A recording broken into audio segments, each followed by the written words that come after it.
I started playing the piano when I was probably 8 years old, and joined choirs shortly after that.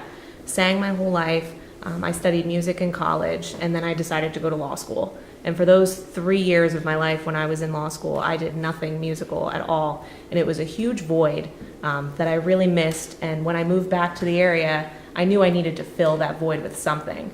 And given that I grew up in Bethlehem, I always knew of the Bach choir. I never thought that I could join such a prestigious choir. I mean, they've always been so impressive to me, but I decided to take a chance and audition, and I was thrilled when I made the choir, and it really has just been, that missing part of my life.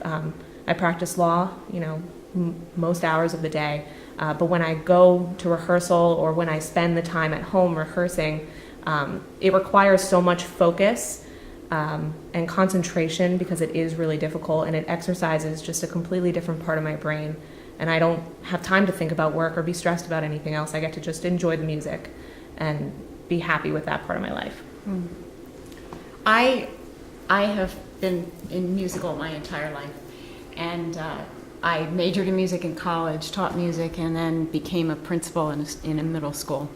And during the time I was principal in a middle school, I had a lot of night meetings, so I really couldn't do a lot of other things.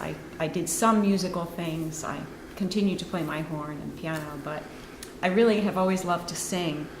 And the church choir director at my church, was in the choir at the time, and he encouraged me to audition. And I am so glad that I did, because now this is my main musical focus, is Bach. I hate missing a rehearsal. My husband says, well, it's a Bach night, so we're not going anywhere. But I find the same thing. I go there and I'm totally lost in the music. And it's something I wouldn't have had time to do before I retired. But right after I retired, I auditioned. And I absolutely love coming to rehearsal. I love everything that we do and love sharing it with the audience.